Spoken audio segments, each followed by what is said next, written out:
Fog machine. It should be there. You just hit the button, James. Somebody tell me where our hosts are? Yeah. What? I was scared that you could hear me chewing. I heard like a hum. Wide on set. Alright, let's get this done. Roll camera. Roll sound. Season 1, Episode 12, Marker. Welcome to All the Hats, a podcast about filmmaking and industry.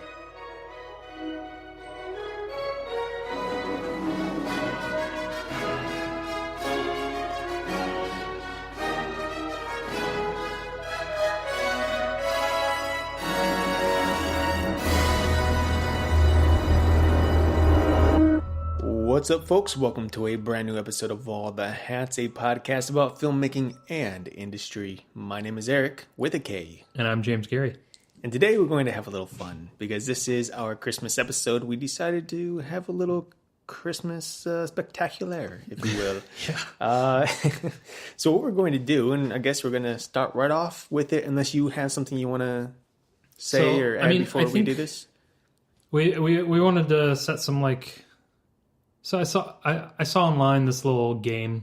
Okay. I'm not going to go into detail about the game. It doesn't matter. But basically where you can like basically create a world or create like a story or whatever. Mm-hmm. And we're going to forget the rest of the game, but I want to basically set up in the beginning some yeses and nos. We haven't even said what we're doing, but basically in the beginning we're going to set up some yeses and nos.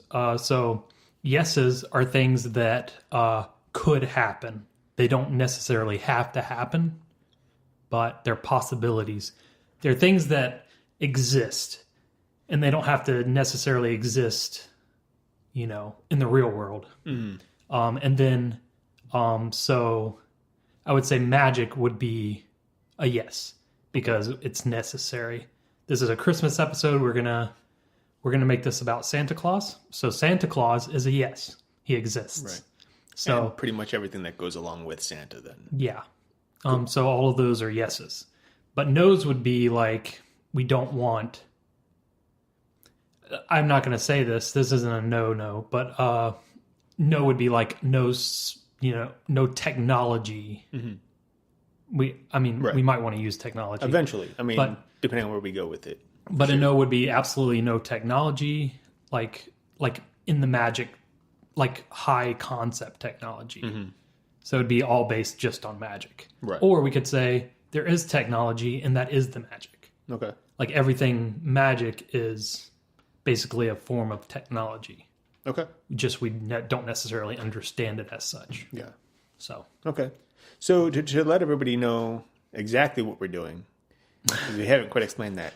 Yeah. We're actually just going to go back and forth and pitch ideas for a Santa Claus epic, a Christmas epic about Santa. And we're just going to throw ideas around and see if we can come up with something kind of crazy and awesome for this, like this, I don't know, you had mentioned it like kind of Lord of the Rings, only with Santa Claus and all that comes along with it. So like I was thinking... You know, Santa Claus as a kid growing up and becoming Santa Claus, the very first Santa Claus. So, but there may have already been like, you know, some things that exist in the world that facilitate him becoming Santa Claus. Right. Okay, great. So why don't you go ahead and kick us off? So, yeses and nos. So... I would say no technology, or if there is technology, it's indistinguishable from magic. So it looks like magic even if it is technology. Okay. If that makes sense. Yeah. And this is set in the past. Gotcha. So this is like, you know, St. Nicholas's Day. Mm-hmm. Or it doesn't have to be exactly St. Nicholas's Day, but because I don't know very much about that area. Okay. So that would be a no. And now you said a yes or a no. I'll say, let's go with another no. And I'm going to say no spiritual elements. Okay. So no ghosts. No goats, no angels, no demons, nothing like that. Okay. I would say here's a yes. So magic corrupts one way or the other. So it corrupts you to be super bad or super good. So there's no like being moderate would make you not magical, but being to one extreme or the other would make you magical. Okay. If that makes sense. It does.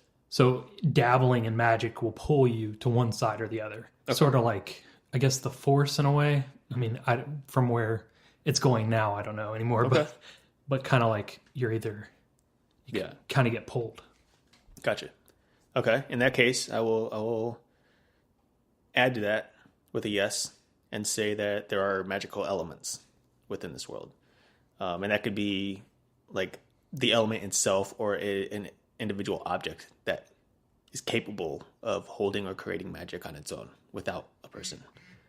So magic cannot create anything out of nothing. It always has a cost.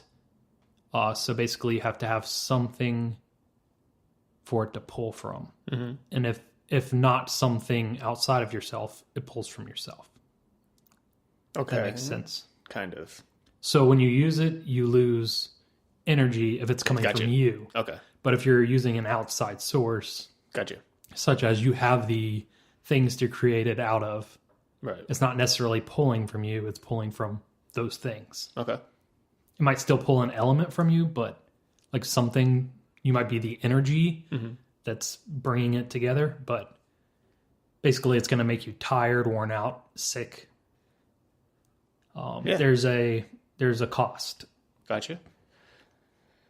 Do we want to discuss or maybe we'll save that for the actual film, where exactly magic may come from or could come from, or like on a broad spectrum, like a single source of all magic. Like there is all right, so I'll just say big source. Like for example, like I'm just going to throw it out there. Well, yes, but there's no spiritual elements in this story. So instead, we'll go more of a science approach and say like all magic is in some sort created through the gravity pull or the rotation of the Earth via its core. So like the Earth itself has magic built within it, and then the ley lines or whatever have outputs in which people can draw the magic from. So in saying that, magic gets weaker as it moves away from the source. I turned it off. So the closer you get to one of those outputs, the stronger your magic becomes.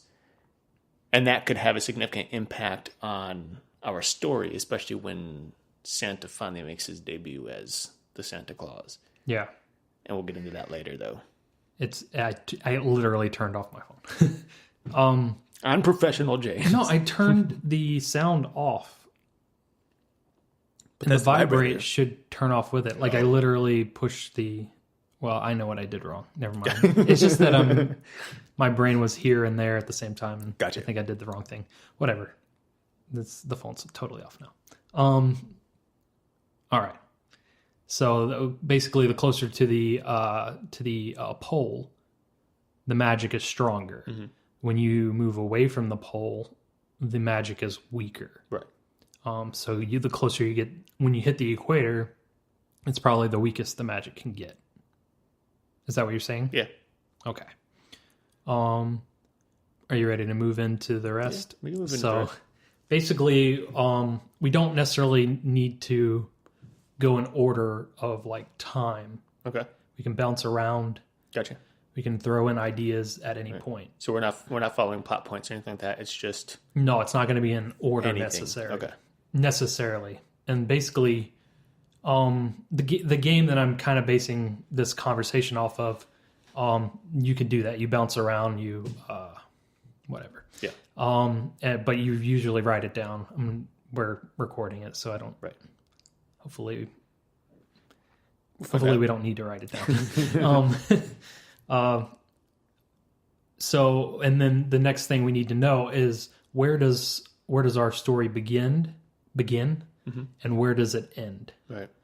So I would say the beginning would be while he's young at some point. Right. I wouldn't. I mean, coming of age type. I feel like it'd be coming of age, but I think there could be like a small prelude at the beginning or a small introduction to when he's born, and doesn't focus on that, but it's just like quick consecutive like cuts where he's born, and then he's this age, and then he's that age, and then he at a point where we're going to continue following him from that Okay. age on. So the beginning is when he's born. Right.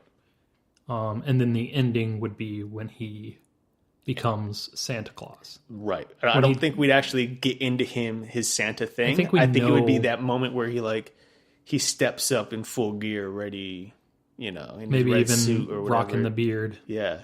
So Or partially. Maybe yeah, it's for sure. turning gray. For sure. It's not quite there yet or Yeah. something. And I think the story has to begin with, I mean, I know not everybody likes them, but I think the story has to begin with a voiceover. Like your Yeah. typical Once Upon a Time type of thing. Yeah. I feel like it has to. Sounds good. All right. So anything we can't, basically from here on out, we cannot create anything beyond those 2 points. So we won't be talking about like what he does today, Right. because we're talking about all the discussion is between those 2 points, Right. basically. And we can set up things that encourage him or wars that are happening or anything, Right. I don't really know the dates. I should have looked up more. There really wasn't a lot on St. Nicholas. I looked it up and they were like, there's not really a ton of information on him. Yeah. It was like very sparse. Well, depending on the country you're in, it changes. The mythology changes. Yeah. So And so basically, I guess I'll set up the first, and there's two things. There's periods and events. So periods are a longer span of time, and events are a very specific time this happened. So I would say I'm going to create a period, and that period is his youth, early on. So during this period, he grows up, well off. Like he has everything he needs. mm-hmm. You know what I'm saying? During that period. And he's not like some poor kid or anything, Mm-hmm. but he's kind of separated from the rest of the world. So he doesn't see the needs of everyone. Okay. You know what I'm saying? Mm-hmm. Like, so he's like pretty much kept within a certain area, Right. Behind castle walls or whatnot. So he doesn't see like that there's poor people, that there's sick people, he doesn't see these things. Okay. And I think, I feel like it would help because, Santa as we know him today is a toy maker. And so I think it would be important to establish him as growing up in a toy maker's world. Perhaps maybe his father created small toys when he was a kid and he's been around it and maybe hated it. Spent his whole life hating toys and not really wanting any part of them because his father always dragged him to the toy shop to make him work, Yeah. And it was like that dungy, workshop type work. Always had dust in his hair and in his lungs from all the wood carvings and things like that. So I feel like he's growing up with almost a bit of tension and I guess hatred in a way toward the whole idea of toy making. Yeah. So he wants to get away from. Yeah, I think he wants to get away from his father in particular, or at least for the very least from the toy factory or store. And that's kind of what begins his journey and I guess the ultimate building of character for our young Nicholas. Mm-hmm. So I would say like his an event would be him literally leaving, and so I guess that all of what you said leads up to that, him leaving this protected area basically. Yeah, it was like setting the end out of our on his Act own. 1 at that point. Yeah, was that? So that's like the end of our Act 1 basically at that point when Yeah. he sets off. Yeah. So I would say like when he sets off, he would have to come in contact with people who he hasn't seen before, like, and see like depravity, like things that he's never noticed or seen in his life, you know? Yeah. Do you think he would leave out on his own, like just grab bags and carry his bags on his own? Or do you think he'd have something like, He might have like a donkey or... Well, and I was thinking that, like, what if it's a donkey, or what if he actually had a reindeer? I mean... Like, not magical reindeer, just a reindeer that would help, like, carry stuff for him. Yeah. And that would kind of build this connection with the reindeer, maybe. Maybe that was a part of the branding for the toy shop. Maybe. Like the reindeer was. Maybe his mother was like a reindeer farmer or something. I don't know. I mean, I don't know. Maybe. So they like might have reindeer for their toy shop or whatever. Yeah, they could. Maybe they have reindeer for the toy shop or to help with other things. I don't really know what reindeer do or if they're used for anything. I think they're just wild. Minus the few that are like in zoos. I think they're mostly wild. But I mean, I'm sure there's some level of training. Like most animals can be trained to some extent. Even wild ones. Mm-hmm. But you still have to be careful with them. Oh, for sure.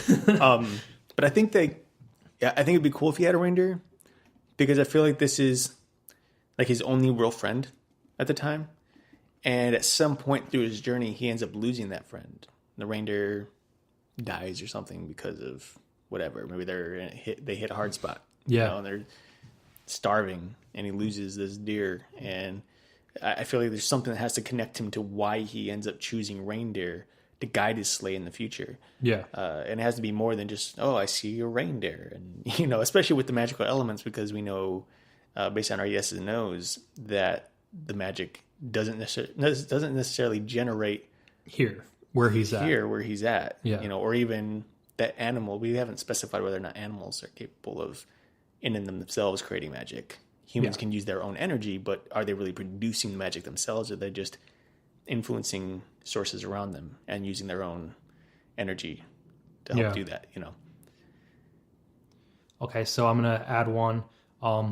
There are mystical beasts, and there are creatures and like fairies, there are elves, there are trolls, there are all of the above. All the above. They all on exist. Top of unicorns. The animals that we actually have in the real world. On top of the animals we actually have, and the animals we actually have may be even more fantastical than we know.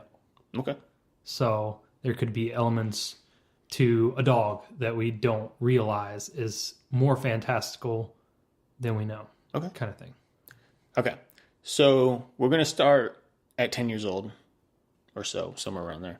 I feel like Nicholas is growing up within a toy shop. His father's a toy maker. Mm-hmm.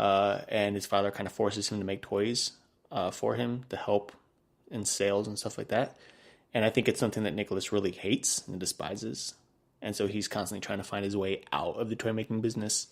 And maybe he has kind of a strained relationship with his father because of it. Where with his mother, it's he has more of a connection with her, and she kind of like raises reindeer for whatever purposes they may have. Yeah. It could be like pulling sleds and stuff like that, depending on where they are. I know we discussed prior to the episode, maybe Turkey is where he's born. But maybe they're out there to help plow stuff, and instead of donkeys or horses or something like that, something kind of unique.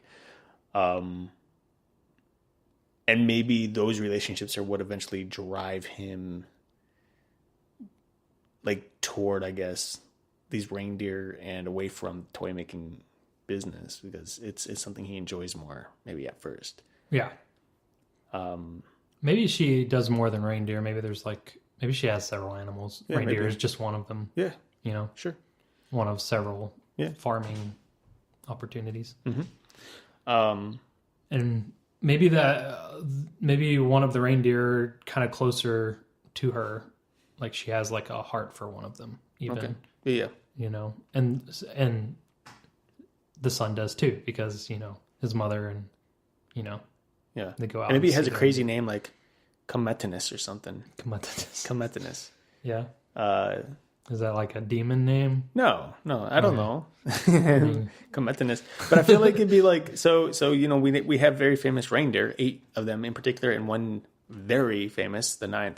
But what if one of these deer that he eventually ends up taking with him on his journey in the second act is actually Comet? And of course, his name is Cometinus in the beginning, and later he shortens the name to Comet. Much later, maybe in the third act, and Comet kind of becomes leader of his little legion of reindeer that help him deliver gifts in the future. So I think we also should have. So I'm kind of skipping forward a little bit. So we need to have something that draws him on a journey, sort of like, because I kind of want it to feel kind of epic, him crossing the world, kind of in a way. I kind of want I feel like it's important that he goes from this person who doesn't know much about the world to this person who runs into these situations while crossing the world, and maybe there's something after him, sort of like, I hate to say it, but sort of like Lord of the Rings. So like the ring wraiths were after them and catching up to them sometimes. I mean, they don't have to be, we don't need ring wraiths, but like there's maybe something coming after them. So there's something pushing them forward. And then he's also has a goal of getting somewhere in order to solve an issue. So what if, so in order to get to there, let's backtrack again. If we're doing microscope, we can drop in anywhere. Right. Well, in order to tie into that in the future, we need to go back. Yeah, regardless. And so I feel like maybe as he's being raised, he's constantly being told of how he's special. And they don't mention how he's, maybe his mother in particular tells him how he's special. And she doesn't mention how he's special. But she constantly reads like a little storybook about these people or these creatures that are of some sort of magic, very powerful. What if? And the journey eventually ends up taking him to find these supposedly mythical creatures in a storybook. And those creatures end up being a true life. They actually exist. And each of those creatures help him develop his ability in magic to become not just Santa Claus, but before he becomes Santa Claus, the one person who can help stop the war that's tearing through the countryside, which again is a very important thing that we didn't mention, but I think we should. I feel like, and I think you agree with me on this, is this town that he lives in is kind of the perfect little quaint town, but it's got these huge walls bordering it. And that's to keep a certain rebellion or war that's happening on the outside from getting in. Or to keep something inside. I was also thinking something else just now, like came to me. What if there's something more to all these townspeople? What if there's something like a little special and hidden that maybe he doesn't even realize? Maybe you find out when you're older, kind of thing. Like, what if his mom is like a fairy, like a fairy, godmother? There's some myths that say that Santa Claus is a fairy or an elf of some sort in himself, and his dad is an elf. Could and like be. Somehow he's like this cross between. And what if this whole town is sort of full of like? There's this game where you can like, I don't know. I guess the fantastical creatures take this medication or something to kind of hide who they are. I forget what the game. It's The Wolf Among Us or something like that. It's a Telltale game thing. I played not all of it. I played all of the first season. But basically they take this thing to kind of hide who they are. Okay. So what if they're all like hiding who they are and blending in with society, and that's all part of this whole thing is he doesn't really realize who he is. So do you think that the war then isn't just a regular war, but it's a war to eliminate all fairy creatures or supernatural, whatever they are, whatever you consider them? Okay. I mean, that works for me. That'd be cool. But we may not know that at first. Mm-hmm. We might see... There needs to be hints, like maybe somebody drinking a potion of some sort at the same time every day. Maybe somebody starts getting a little showy, I don't know, in some way. Like, maybe his mom starts glowing a little too much, looking too, pretty, or you know what I'm saying? Mm-hmm. And she needs to like take something. She's like, oh, I don't know. Yeah, no, I mean, something like, or it could be a makeup type thing. It doesn't have to be a potion or a pill. No, something to hide or cover the truth. Yeah, it could be like a sort of application. Okay. To put over on the skin or something. That'd be cool. To hide who they really are. Yeah, for sure. So within this town also, I think in order to help develop the character of Nick and also what he eventually becomes or who he becomes, we need some other supporting characters. And I think one, which I guess isn't really supporting, but it would be an important role, would be a group of bullies. Yeah. Who treat him differently, maybe because he's the toy shop's kid or the toy guy's kid or whatever. Then maybe they have some kind of weird nickname for him because he's constantly working on toys while everybody else is out playing. Yeah. And then there's also a little girl in there as well, who's maybe his best friend, his only friend even, human anyways.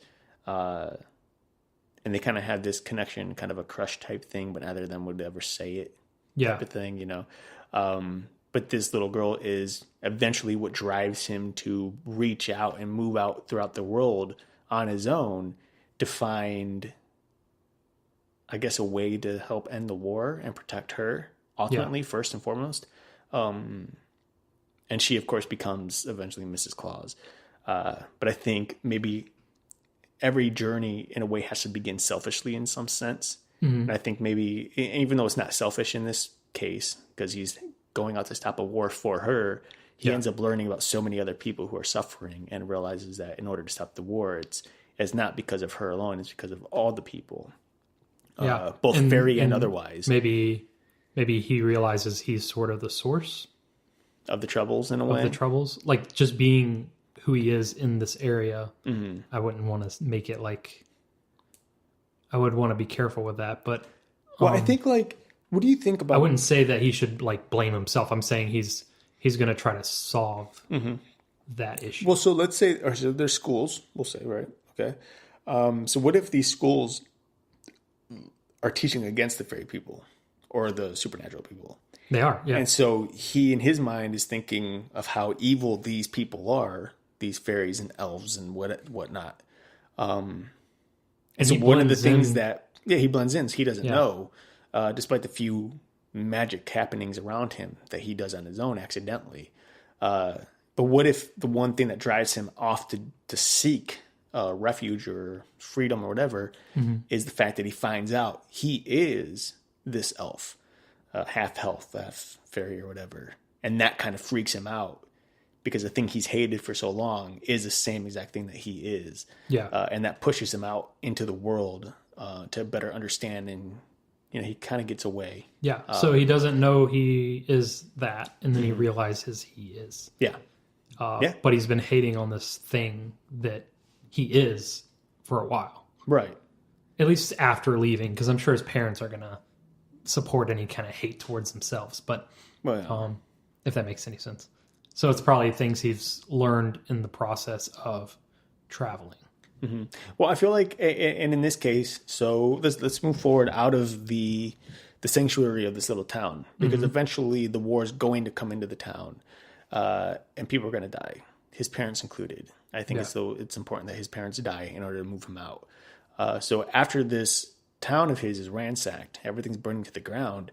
His special reindeer, Cometuous, whatever his name is, and a few others, including the soon or future Mrs. Claus, all end up leaving as refugees into a small embankment somewhere outside of town. And he's kind of muttering about it's because of these beings, these creatures, that all this is happening, and he wants to destroy them. And I hate to say the future Mrs. Claus, I don't know what her first name is, but or like anything like that. But maybe she knows the truth. She knows what she is. And she kind of reveals that to him. And that's the first moment. Like, and maybe that also drives him away. It drives him away, at least but at first. It's also, it's hurtful because he's actually learning that truth. Like, she shows him. Yeah, she could show him. Yeah. And then it's like, it hurts him because he's learning the truth from someone that he loves, and someone who should have been honest with him from the beginning and kept it a secret, whether intentionally or not. And so that's what ends up pushing him away. And as he's gone, that's what ends up driving him to, like, I guess, recope and learn and think about who he is, what his parents were, and starts connecting the dots. And then realizes or remembers the book that his mother was reading him and says, the only way to stop this war, save her, is to go out and find these other creatures that are the supernovas of magical beings, you know? Yeah. And little does he know, there's been one by his side the whole time. The reindeer. The reindeer. Yeah. Who maybe aren't magic. Casablanca. Necessarily. Who aren't magic necessarily offhand, but will become magic. Yeah. I mean, like I said in the beginning with yeses, like there could be animals that are normal animals that have certain abilities that we just don't know about. Yeah. So, I mean, that could be the same with this reindeer, like all reindeers. It could be. I mean, Do you say reindeer or reindeers? Reindeer. Reindeer is both plural and... So, yeah. So, all reindeer have the ability to fly. Mm-hmm. It's just that we just don't know about it. So it's the closer they get to the full source of magic. Yeah. That empowers them ultimately. Okay. So I think then, with that said too, I think it's important to note that I feel like in this story, there has to be another thing that's happening on the side. In a way, I guess it would be a B story. A B story. And that is that this magic that lives within the world is also dying at the same time that this war is happening. And so anyone who is magical is losing their magic, hence the reason they're being destroyed easily now, because they don't have any true power or strength against the war efforts of the rebellion. So what if the magic kind of also, say, it's sourced from the North Pole, but like it spreads conductively. So the more magical beings there are between the North Pole and the equator, the more the magic will spread. So like if you start killing people off, the magical creatures off, then you start losing the connections that leads the magic down towards the equator. Okay. Does that make sense? No, that makes sense. So do you think, now we were talking about villains before this episode. Yeah. And obviously I think the war thing is a big villain in and of itself, but I don't feel like they're not like a singular villain. They're not the thing that we can focus on. So I was also thinking that too, and I was thinking about pulling somebody from the bullies that could kind of continue on. Okay. But I was also thinking one of the bullies could be Mrs. Claus's brother. Okay, so I like that idea. Yeah. But I'm going to take a second stab at it. And I know this is something that we mentioned maybe we don't want to do, but I think it'd be kind of cool. There is this other idea or this other myth, which we've all come to know over the last few years, and that is the idea of a Krampus, right? Now, in my mind, the Krampus is basically the reverse or the complete opposite of Santa. So he lives at the equator and wants magic. Or at the equator, or lives at the South Pole? Because now we keep mentioning that the North Pole. We said poles. We said poles are a source of magic, but so far we've only covered the North Pole as being a singular importance of magic. Yeah. But no one has talked about the South because we're above the equator. So maybe the South Pole is that negative magic, or at least what helps to incur negative magic. Now you can make it good, but it's easier to fall underneath the negative aspect of magic from the South Pole. Because the North and the South are still opposites, it would only make sense that the two hemispheres or the two Santas would be opposites as well. Yeah. And maybe they cross paths at some point for whatever reason. And maybe Krampus doesn't realize who he is yet, but he's already leaning towards that evil side, and he eventually runs into Nick, and they kind of have this encounter, and it's suddenly like, what's going to happen, at this point. And why would he move so far from his... maybe he wasn't... So... His energy. Why would he move from his energy? Well, he would be a kid too, so they'd both be kids. and they'd both be going through the same. So maybe this whole rebellion is a worldwide event. So it could Everybody's be, against it. It could definitely be the brother of It one could of the be. bullies, the brother of Sure. Mrs. Claus. Sure, it could be. And maybe he knows about the South Pole. And maybe he doesn't live there yet, but maybe he knows of it. And that's where he'll eventually end up. But Because we probably need it to be like a creature, not a person, human. not a human like us, but like someone who's capable of magic. he could be, yeah. So it would Yeah, it have could to be be anybody. someone either within that town or another town that has So what magical. if? So let's say it is Mrs. Claus's brother, but Miss Claus and her family moved up from the south into Turkey or wherever they are and they've been there for a couple of years now, and so there's already this connection to the south, the southern hemisphere, and the southern pole in particular, and that would lead us into a reason as to why maybe they're running from something else there, and then it catches up to them here in the northern hemisphere, closer to the pole. So now we have that connection between the South Pole and the Krampus. So maybe, yeah. Mrs. Claus's family is from the South Pole. Yeah. Okay. So it's a source of magic, but just it's just a source of magic in general.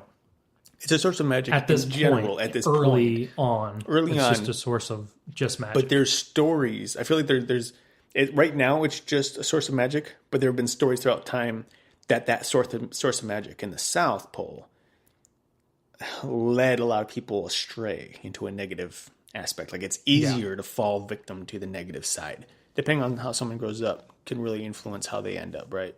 Yeah. So what if Santa's parents, Nick's parents, who kind of do everything that they do for money, they're selling the kids, they're not just giving stuff away. Santa he eventually ends up like in a way falling in love for the orphans, for the kids who have nothing, for those who are good and deserve something, where the Krampus, his parents were in a sense like missionaries and constantly were giving things away to them, but kind of neglected him. And so he grows up kind of hating these kids. yeah. And that kind of helps bring that balance between why Krampus ultimately will be out to destroy children in a way, Yeah. and bring them coal and all that stuff, compared to Santa, who's out to just bring joy. So coal would be like a burnt up toy, right? Like Could be. the wood, like that the toys were made out of, like actually just kind of. I mean, that's one. Yeah, that's one Charred. option. It could be charred. It could be actual coal. It could be. I mean, I think there's a lot of different Coal's things useful. to play with it. Yeah. Like actual coal. Well, yeah, but they're a charred right now they're toy, that's magic. not- Do they really need coal if they've got Yeah, magic? I mean, You're right. So we want to get to the meat of this story. Mm-hmm. So like after he leaves and the war's happening. So I would say that the war's happening everywhere anyways. Because this is around, I would say, early 1500s. Mm-hmm. That's Martin Luther separates from the Catholic Church. There's like this whole nother sect Nice. of religion that's taking place. You know what I'm saying? Mm-hmm. So the world is in sort of a religious chaos, if anything. And maybe at the same time, you know, Catholics are killing magical beings, and you know. Mm-hmm. So I looked up a few things. So, but also Michelangelo was doing his thing, and you know all that stuff. So, but so he's on his travels. You know, his parents have died. He's probably buried them if he had the capability of going back to bury them. And maybe he met with the bullies again one last time, had a fight or something, had to fight them off. And then after he's buried them, he's sort of at peace with you know, losing his parents. Yeah. And he's moving on. Okay. You know. So he has the book. He has the toy. And So the one thing that's important about the toy, real quick, before we move on, because I feel like it's within the refugee camp. He sees a boy or a kid, it could be a boy or girl, who's hurting, crying. Maybe they lost a parent or both parents, or you know, something. I don't know. Yeah. And he ends up giving this child the toy that his father gave him as kind of a way to cheer this kid up, and it works. and he kind of has a bit of a good feeling about that, which it doesn't tell us much now, but later on would, of course, extend to or add to the reason he becomes who he's destined to become. And so we know at this point, after that, Mrs. Claus tells him who he really is. He becomes upset, heads off on his own. He's out in the wilderness, stomping his feet around, all upset. He's trying to get away, when suddenly one of these magical creatures, it could be like a snow leopard thing with giant teeth, finds him. We could do something like sort of Coco-ish, like those like blending of a bunch of different animals together. Animals, yeah, for sure. And so he's out there with his reindeer, and this creature comes up and it chases him, and him and his reindeer are off trying to get away from this creature. And there's this huge epic like chase scene. And it just so happens that he and the reindeer kind of misstep and slide down this huge mountain or slope. And of course the creature that's chasing them is hesitant to do that. It knows better than to take that route. And so he's free from the creature, but now he's completely separated from the camp, has no way to get back to them. And he has to decide what he's going to do.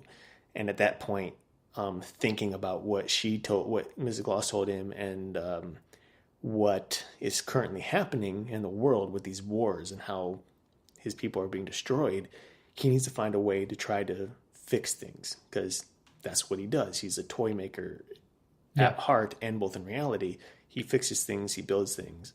And the only way he can see himself actually doing it is based on this little notion that his mother always told him, is how he's special in some way. And he connects the dots to some of his childhood happenings, when magic appeared, when like he would wiggle his nose, or when he would like fall. Like one time he falls into a little hole that's not big enough to hide him, but then it stretches and he's suddenly able to fit. And he realizes that maybe he's special in a way, not just like other fairies and whatever else are special, but maybe he has the ability to manifest power differently from the others. Maybe he even has the source within himself, as opposed to everyone else who has to summon it from the earth or from the elements. But it would still be, I would still want to see like it grow as he goes north. Well, he would have to grow as he grows. But here's the thing, like he'd have those powers and he starts to realize maybe he has them, but he has no idea how to access them. Yeah. But the storybook that his mother had constantly read him, and he now has, does tell him how to do that. And in order to do it, he needs to meet up with these individuals who are considered the greats of magic. And so using specific clues and rhymes within the book, he's able to trace out his steps and find more or less an idea of where these individuals are. And so his journey takes him across the country, and maybe even further, to find these individuals.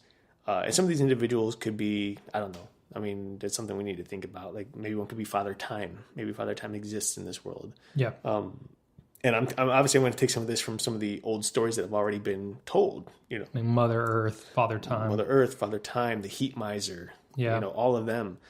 Maybe he meets these people, only instead of clay animations, they're, you know, this is you know, real time, real whatever. So he has to go to each individual and learns a key aspect to how, or as to how to control his magic.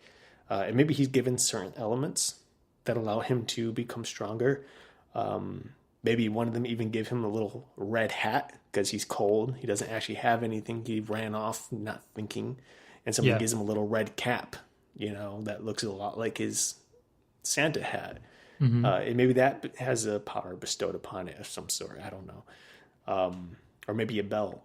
Maybe the bell, if he rings it, can summon certain things or open doors to places unknown. Yeah. Maybe even eventually doing the whole time-space warp thing. Because how else is he going to travel around the world eventually? Yeah. Other than at the speed of light, maybe he just bends time and he's in one place and then the next, like with a snap of the fingers, you know. So maybe those elements that he has on his sleigh in the future are things he picks up on his journey. What if time? Yeah, time just like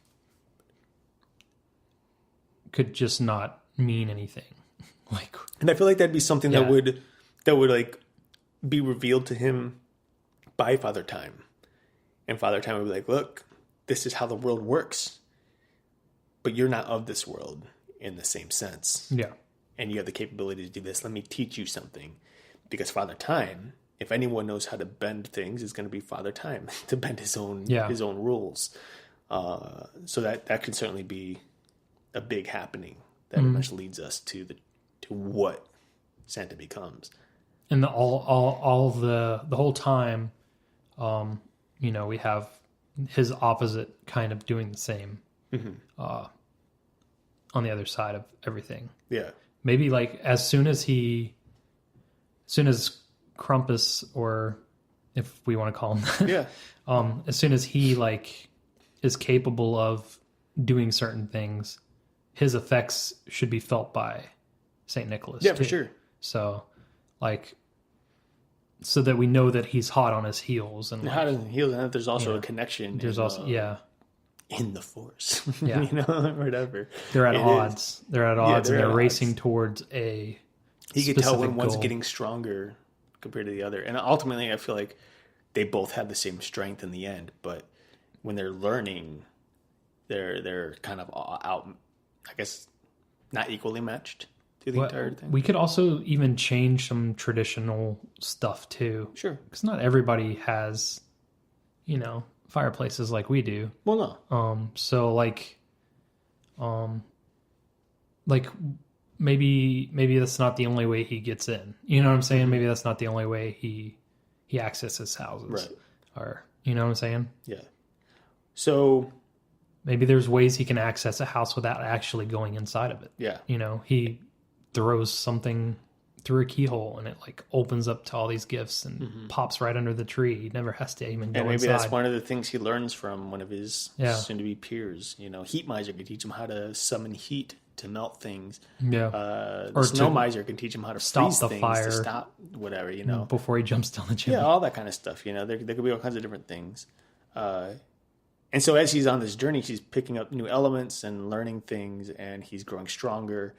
Meanwhile, I don't know, maybe we cut back and forth between him and Krampus to some extent. Not like they wouldn't have equal screen time, but to some extent to show like this is still happening over here, because eventually they are going to meet again at some point, especially since they are opposites. But with all that said, he's building this ability of this magical ability to do all kinds of things that can ultimately help, not per se win the war, but to at least stop the war or bring people together again, because that's what really this war is. All this war is really doing is separating families and friends and all of that. And he wants to find a way to bring it all back together. And so maybe he's the first one to really establish the idea of what Christmas could be. Yeah. Just a single day, and not that like there isn't some type of spiritual element in there, because that is still available in this world and a possibility, but maybe he uses that as kind of I guess like a bread offering in a way. Yeah. And I don't know, like, I feel like the more we're talking about this, I feel like this is going to be more of at least a 2-part movie as opposed to one long movie. I mean, if it's going to be a big thing, if it is, so it would have to be right. I mean, there's so much to cover. Like, I'm sure we're going to forget some stuff too. Like, there's so much to. So I feel like so. I mean, we're pretty far into this already, and we're beyond our time limit of what we normally release. Yeah. But do you want to like throw around ideas for the ending of this, and then maybe continue a new episode another time that can like a continuation of this story, and go from there? Maybe next Christmas. Just wait a whole year. I mean, that's possible, I guess. I mean, we could always send it here. Do some other story if this is something that people like. We could always just do something else. No, for sure. But I'm thinking like, so I'm just going to throw it out there as an idea. So we're thinking he's going to end his journey right before he travels the world. But we didn't mention why he's traveling the world. Is it because he's delivering presents, or is it because he's out to stop this war? So I was thinking like overall that magic has taken a corner of reality, basically. Mm-hmm. Magic is something that doesn't exist at this point. At the point at the end of his journey, magic isn't something that exists anymore. Okay. But it only exists in certain time frames. Mm-hmm. And one of those is, the winter solstice. Mm-hmm. I mean, there could be other, things. We don't have to cover Right. it. But Right. like Easter Bunny and No, for all those sure. other things. But we don't have to cover that in the story at all. Right. But maybe like magic has taken like this corner of reality and it can... Him doing that act keeps the world turning in a way, Mm-hmm. if that makes sense. Basically, he's holding the entire world together by giving this sacrifice every year Mm-hmm. for the world. Well, okay. Because the spin of the world is a part of the magic. No, for sure. But I'm And thinking maybe it like, depends on... if this is one movie, then I think that would work great. Yeah. And it'd be fine. But if this is as long of an epic or journey as it seems to be, Yeah. we have to separate it into two movies. Because, I mean, you know how those journeys are. If you condense it into one movie, the movie Yeah. sucks. It'll be right? kind of tight. So if we condense it or spread it into two movies or longer, then, and this could be an interesting way to end it, is he learns everything he needs to know. He has his suit. He's all set up. He's got his sleigh. He's got his reindeer who are now all magical bound and ready to Yeah. fly. He's got 8 of them. And then he's ready to set off to go fight this war, go save Mrs. Claus, and of course all the children around the world to save them from this war. But as he sets out, and whoever he's with, maybe it's Mother Nature or Father Time, or maybe it's all of them together, he's ready to set out to do this, and he's a little afraid, but he knows he needs to. And as he prepares his sleigh and he gets ready on the top of a mountaintop and he's looking out over everything, he sees lights like fires and stuff like that happening, explosions, but everything's full of fog. He can't see a darn thing in front of him other than these flashes of light. And he's a little worried as to how he's going to navigate. And then somebody behind him is like, I may have someone who can help you. And that's how we end. A little elf says it. There's maybe a little elf that says it, and for a moment he turns to him, like Santa turns to him and he's like, just has this curious look on his face, and we push in on him, and then boom, just end it right there. Yeah. For the next story, and the next episode would begin with him going to find or retrieve the one known as Rudolph to lead his sleigh into this battle. Yeah. But I still think that could still be a thing, like the spinning of the earth and like the way the world works, has to do with how it's spinning around its. No, yeah. No, it does for sure. Which we connected it to magic early on, and I feel like without magic, the world wouldn't work, right, or at all. Like time wouldn't move forward. Yeah, I mean, there's always got to be a things. source of magic to some extent, and so maybe it's not so much that the world itself is losing magic, but maybe the people. I mean, if we look around today, it was what I'm thinking. Like we look around today, we don't see magic in our daily lives so much.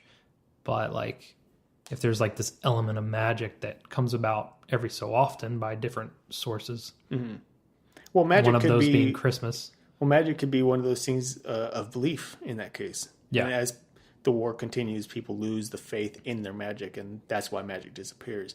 But Nicholas is the one who always remembers the truth of that magic. Yeah. Which is why he continues on with it. And I feel like in the end, maybe the only other being that has magic in and of themselves that wasn't provided to them by Santa would be Rudolph. Yeah. He's the one sole other creature that, other than all these other, magical gurus that he's met along the way. But yeah.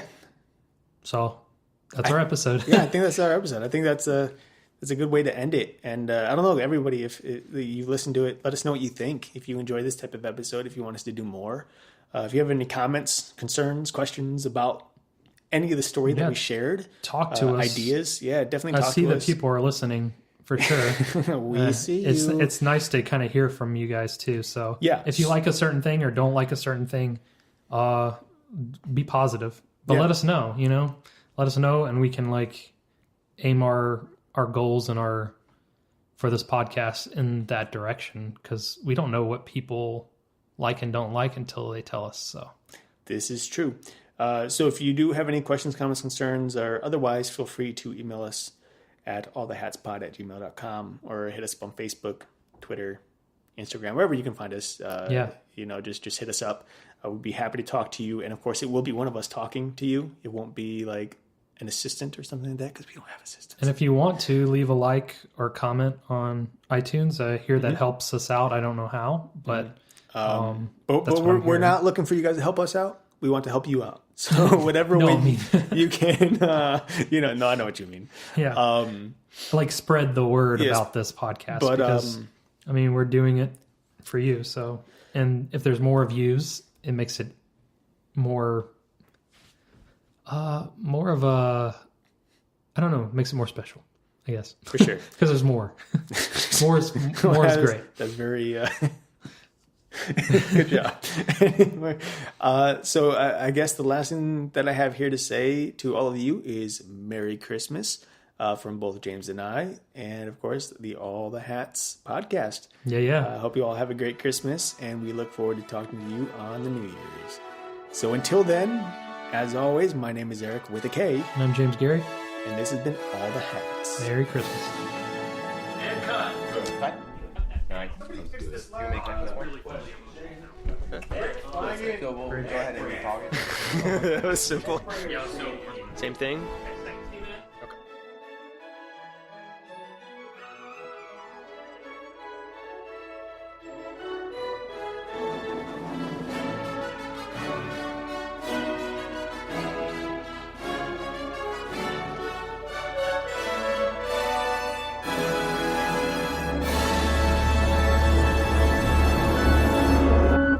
Feel free to email us at allthehatspod@gmail.com.